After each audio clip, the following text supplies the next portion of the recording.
Halo, selamat datang di video saya. Memperkenalkan diri, Taruna tingkat 3 Politeknik Negasi. Nama Reforman Elimen Rova, NRT 1282. Jadi di video saya kali ini saya akan membahas tentang ilmu komunikasi. Ya, yang lebih tepatnya atau lebih spesifiknya tentang komunikasi yang kurang efektif dalam sebuah organisasi. Perlu kita ketahui sebelumnya bahwa yang paling penting dalam kesuksesan sebuah organisasi adalah sistem komunikasinya. Namun ada beberapa komunikasi yang tidak efektif dalam organisasi yang membuat organisasi tersebut mendapat sebuah kendala dalam mencapai kesuksesan.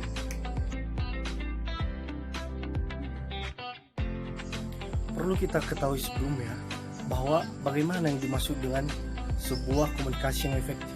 Sebuah komunikasi yang efektif dapat dikatakan efektif jikalau sebuah pesan atau informasi yang disampaikan oleh komunikator dapat tersampaikan dan dapat diserapi dengan baik oleh komunikan atau penerima pesan.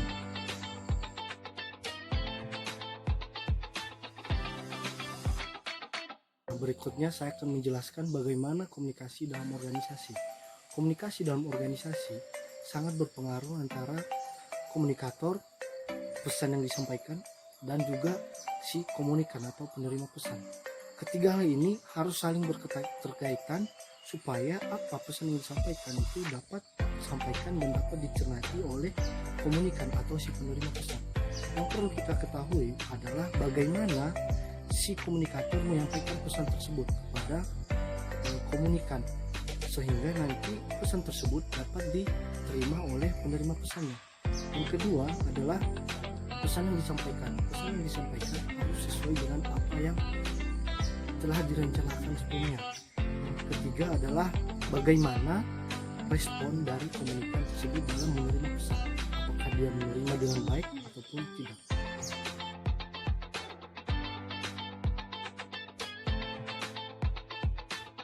Nah, berikut adalah beberapa contoh komunikasi yang tidak efektif dalam sebuah organisasi.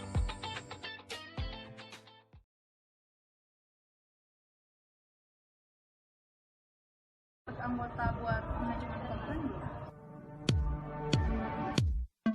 I told him no and stick it. I left town with a dime to my name. Said I'm done with all of my fake friends, self-righteous pawns in a losing game. Gimana sih dari tadi orang ngomong lagi dengan soal yang dulu kayak nggak jadi deh. Waalaikumsalam warahmatullahi wabarakatuh.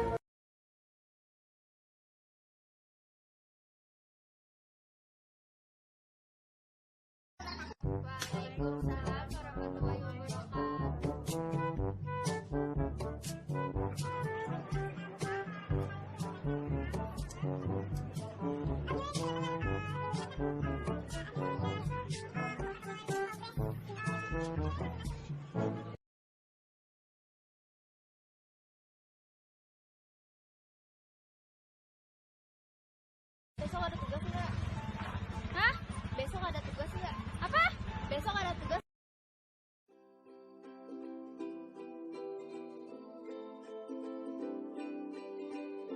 Nah, berikut saya bakalan menjelaskan bagaimana caranya supaya pesan ataupun informasi yang kita sampaikan dapat tersampaikan dengan baik sehingga komunikasi dapat efektif yang dilakukan dalam sebuah organisasi.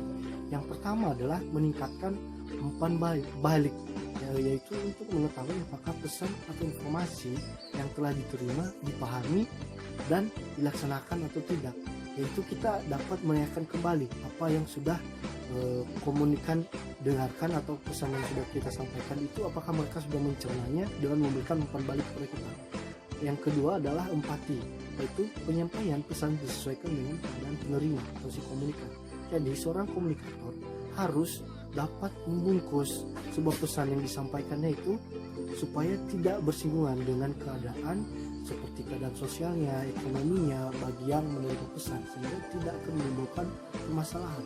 Selanjutnya adalah pengulangan untuk menjamin bahwa pesan yang kita sampaikan tersampaikan dengan baik. Jadi kita dapat mengulangi pesan yang disampaikan beberapa kali. Selanjutnya itu menggunakan bahasa yang sederhana, tidak berbelit-belit dan mudah dipahami oleh penerima pesan. Jadi yaitu menentukan waktu yang efektif pada saat kita menyampaikan pesan tersebut, sehingga apa yang kita sampaikan dapat benar-benar diserapi dan benar-benar disampaikan dengan baik kepada penerima pesan dengan waktu yang tepat.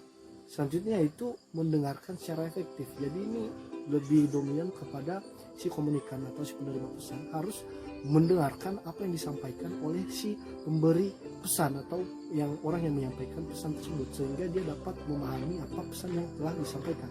Yang terakhir adalah mengatur arus informasi.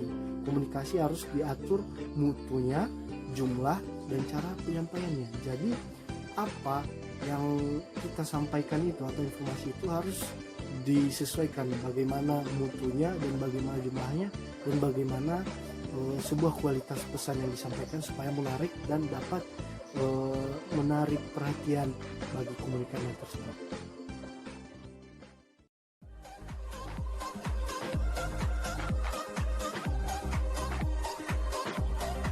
Nah, demikian video dari saya tentang contoh-contoh komunikasi yang kurang efektif dalam sebuah organisasi dan bagaimana cara menanggulanginya. Semoga video saya dapat bermanfaat. Terima kasih.